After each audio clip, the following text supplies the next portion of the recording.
Last week, Cuba saw its largest protests in decades. The Cuban government blamed the United States. But is the United States really responsible?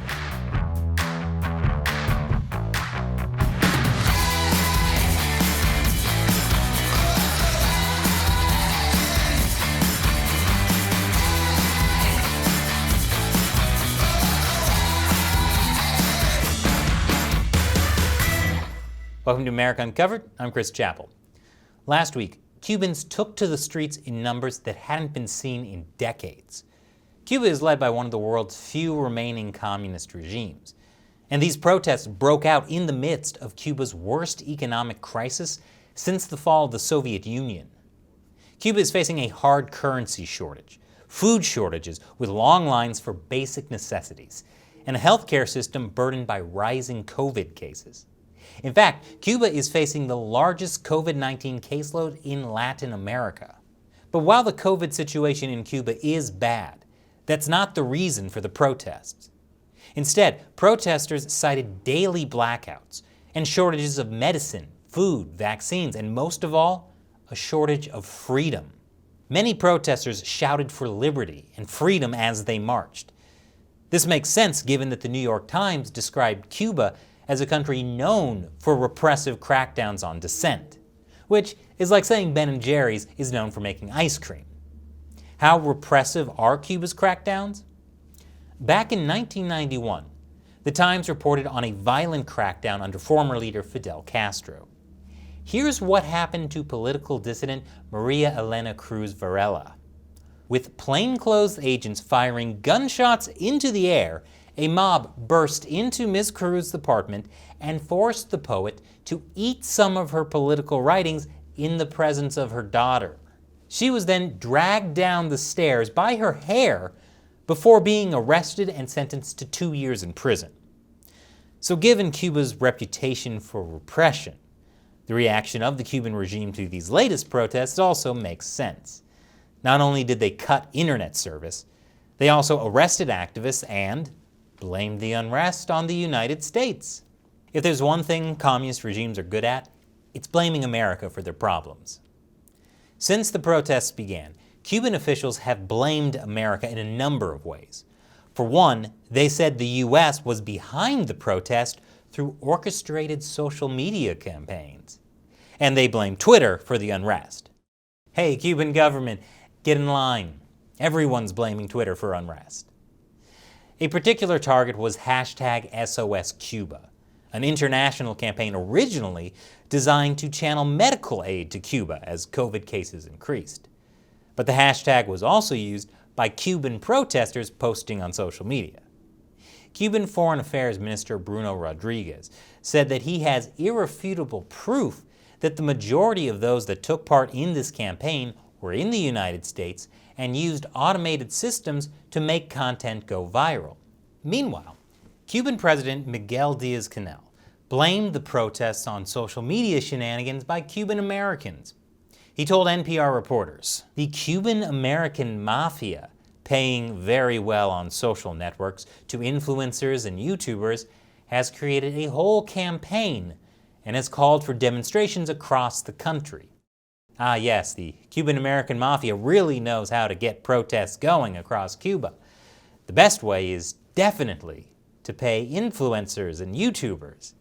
Everyone listens to YouTubers. So is any of this true? Well, yes and no.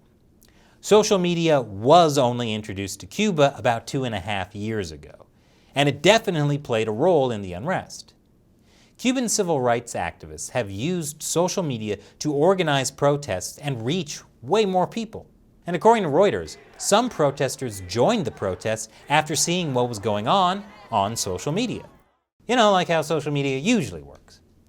Meanwhile, unlike past Cuban protests, which began in Havana, these protests began in a small town and spread to Havana when videos of the demonstrations went viral on, you guessed it, social media. So social media was definitely involved in the protests. But was it used as a tool by the United States in an organized campaign against the Cuban government? Of course not. It was used as a tool by the Cuban American mafia. Haven't you been listening? But social media isn't the only way the Cuban government is blaming the U.S. for the protests. More on that after the break.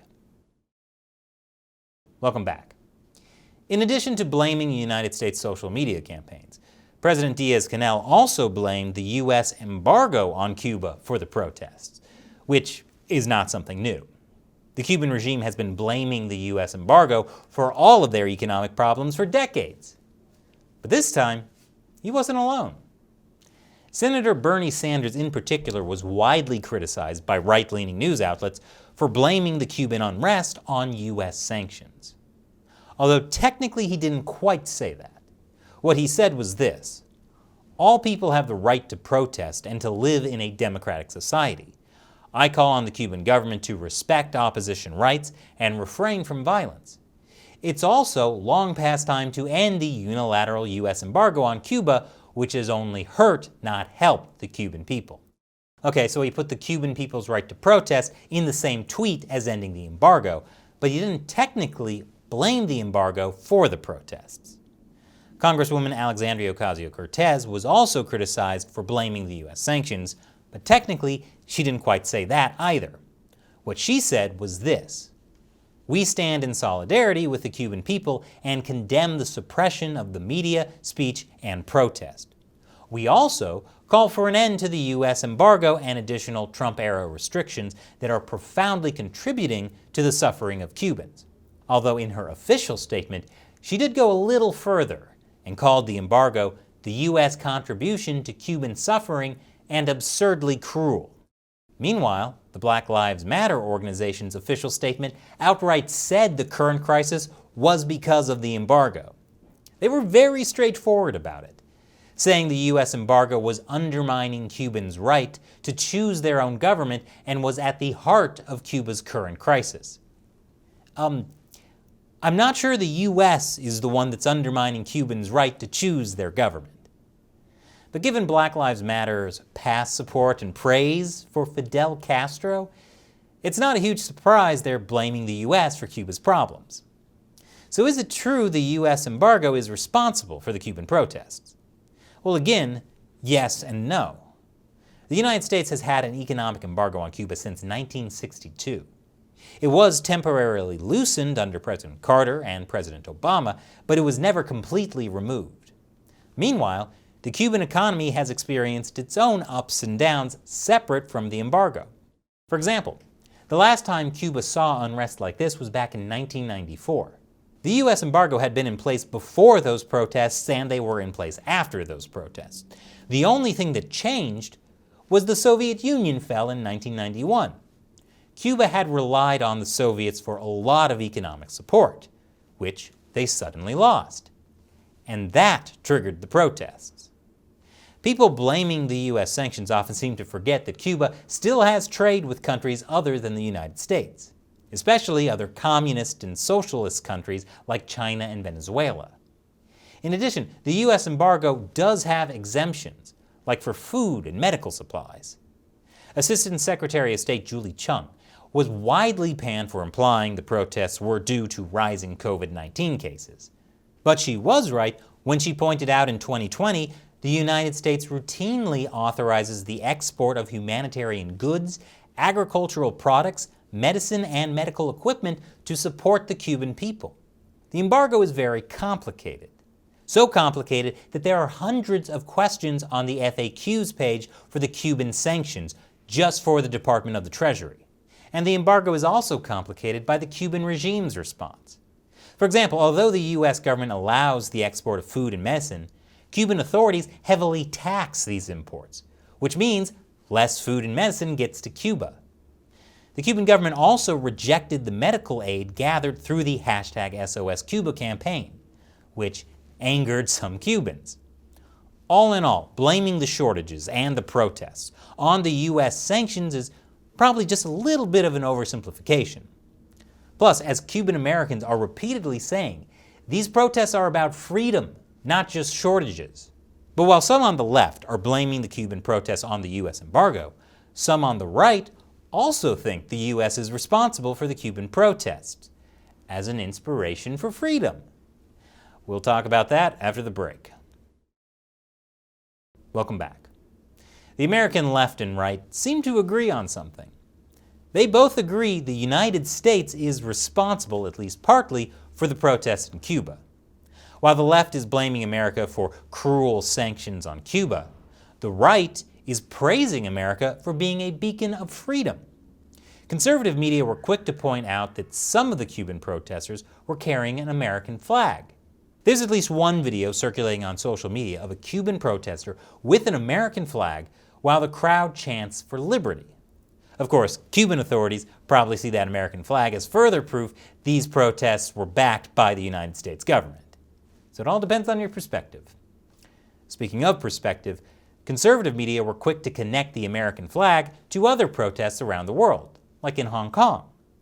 The message being the American flag is seen as a symbol of freedom around the world. But then some media quickly pivoted to criticizing Democrats for not respecting the American flag.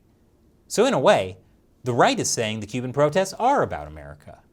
And the left is also saying the Cuban protests are about America. It's heartwarming to see that no matter where Americans are in the political spectrum, we can still make everything all about us. So what do you think? What role did America play in the Cuban protests? Let us know in the comments. And would you like me to talk more about what's happening in Cuba? Let me know. And remember, America Uncovered is mainly supported by viewers like you. So please visit patreon.com/AmericaUncovered to learn how you can support us with as little as $1 per episode. Once again, I'm Chris Chappell. Thank you for watching America Uncovered.